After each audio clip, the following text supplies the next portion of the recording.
Actually went smoother than I thought it would. Hey guys, this is Jason from SCNS Live, and I'm back with another review, and it's not my usual action figure or something.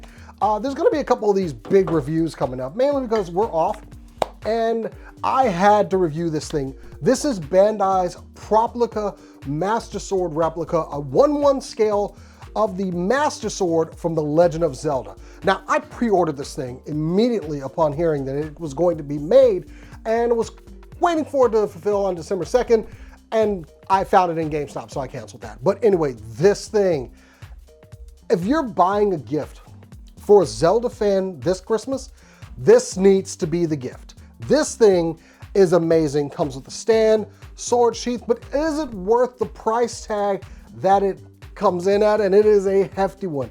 But before we get into all the features of it, let's look at the box that it comes in. So first off, massive box. This thing, it houses a 1/1 scale Master Sword, so you would expect it to be kind of big. The box itself is 41.5 inches long with 5 inches of depth, just over 5 inches, and a height of about 13.25. The artwork on the box is beautiful. Looking at that Master Sword being displayed there. On the top of it, you have artwork. You've got Link, and looks pretty good. Same thing on the other side. Now this is supposed to be a representation of, I guess, Tears of the Kingdom, but honestly, the Master Sword has not changed that much. So on the back, you've got the sound, gimmick, size. Yes, it is supposedly a 1/1 scale, 105 centimeters. We'll be measuring that in inches later. And of course, a sheath, and you get the display stand. Another cool thing about this, besides all the features that the sound effects and the vibration effects, is that this thing actually plays sounds from all of the Legend of Zelda games, like all of the tunes from it, all of the themes is what I was trying to say. And that alone is probably one of the coolest things about this item. This is a very, very cool box. Comes with a lot of instructions, but let's go ahead and get into the contents of the box. First thing that comes in the box is this stand, which has a Hyrule symbol on here. It is just plastic, it is hollow underneath, and it's very light. It comes in 4 pieces, mainly so you have options. If you want to display the sword just in the sheath, you can just leave it in this configuration right here. Now, if you want to actually show off the sword and blade, the sword and sheath at the same time, you'll need to connect these, and these just connect sideways like this. These actually plug in. Make sure you follow the instructions. I don't think there is a wrong way that you can put these on, because, I mean, I figured it out the first time on my own, but I'm pretty sure, you know, I could have messed this up. But just follow the instructions. This is the actual configuration of it, with the Hyrule emblem being able to be seen by you from the front, and then these two. So yeah, gives you a place to put this thing, and honestly, it makes a very good display piece if you're gonna put it anywhere. Next up, we wanna take a look at the sheath. Very, very good representation of it. Although, I have to say, at this point, the $200 starts to be a little bit questionable, because the plastic is very light, and it feels sturdy enough, but it also feels like it could be heavier. This may look like leather, but it's actually just a plastic piece here. The other upside to this, though, is on the other side of the sheath, there is a gap where you can put a strap or something. So if you were going to use this for cosplay or something, you can put the strap over a strap over your shoulder. That way you could wear it across your back. Now, if you are going to use this for cosplay, it is very light. So this is a perfect prop to kind of carry around all day at a con, because we know anything that's like, it could be LARP or could be any type of metal, which you can't take into cons, would be a little bit heavy to carry around all day. This I could see carrying around all day without barely noticing that it's on your back. It barely weighs anything, and I think that kind of attributes to why I'm like, this is $200.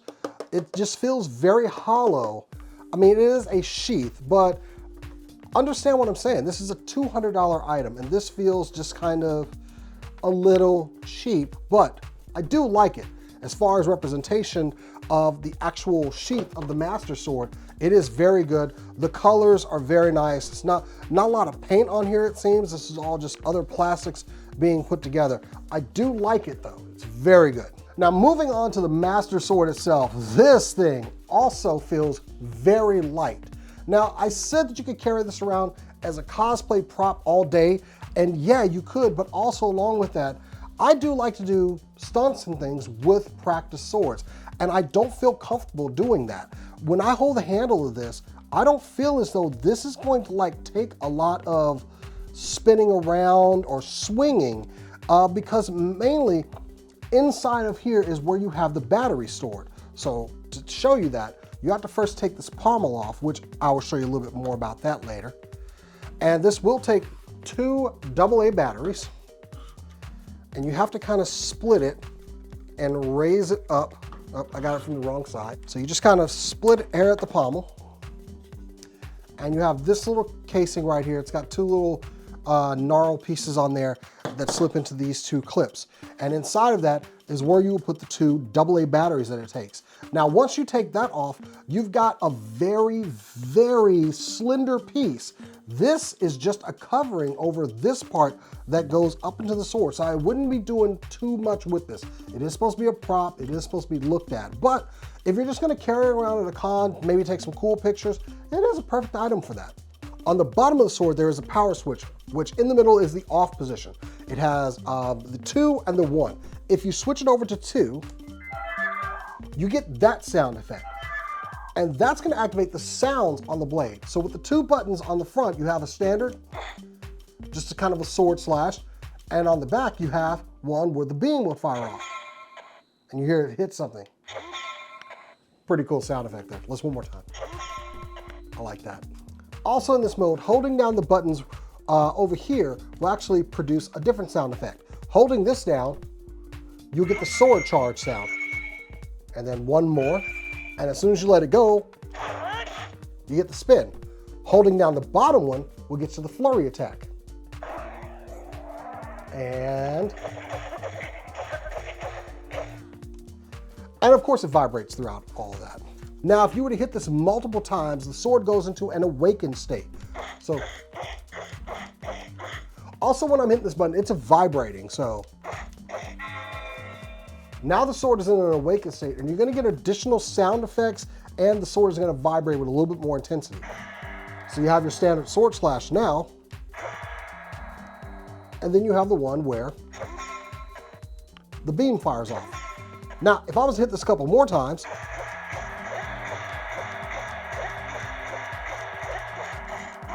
it leaves the awakened state and goes back to the base state. But if I hit this over 30 times, now you got it. That's the sword breaks out. And now the buttons become useless for 15 seconds. Took a little bit to get there. But yeah, the sword is completely useless right now. But after that 15 seconds has passed, you go back to the normal sound effects. Now, the button on the front actually has a different effect.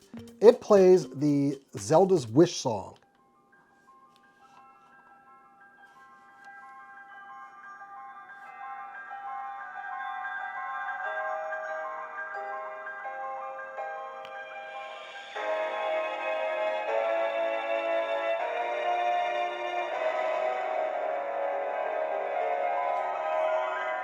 Also, I don't know all these off the top of my head. I do love Legend of Zelda. It's one of my favorite titles. But yes, fulfilling Zelda's wish is the sound effect that you get there. Oh, also be careful with this pommel because it is just like 2 clips that go into the bottom of here. And it just snaps on there, but this can be easily knocked off if you're not too careful. Now, if we switch it over to the 1 dot setting, we start to get the music from all of the Zelda games. So now what the 2 buttons on the front do is, one will start up the song, and then if you hit it, it'll stop the song. Hitting it again will move to the next song on the list. The button on the bottom does the exact opposite. It will play the song, cut it off, and move back a track. Now, if you're on the track that you want it to be on, you can just hit this button, and it'll play it and stop it from here. So basically, it's a matter of just selecting which track you want. And the first one, of course, is the classic Legend of Zelda theme.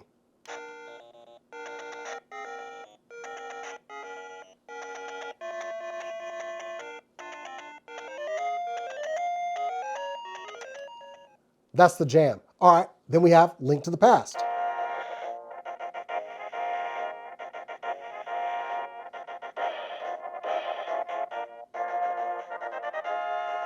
And then I hit the button, that turns it off.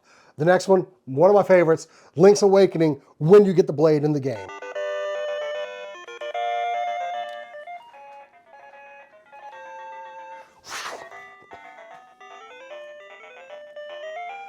Old school Game Boy, gotta love it. And the GOAT of all the Zelda games, the Ocarina of Time.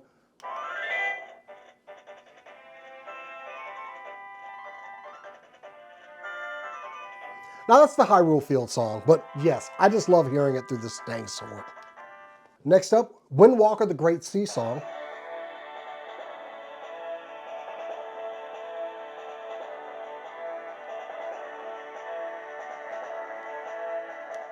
One of my favorites, Skyward Sword, the Ballad of the Goddess theme.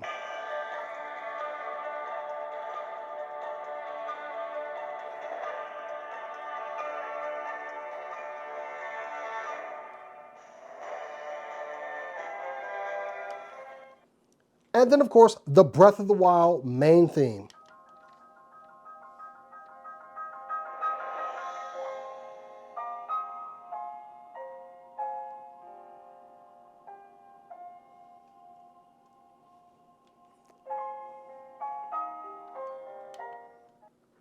And Tears of the Kingdom. Not the best one out of all of them, I gotta admit.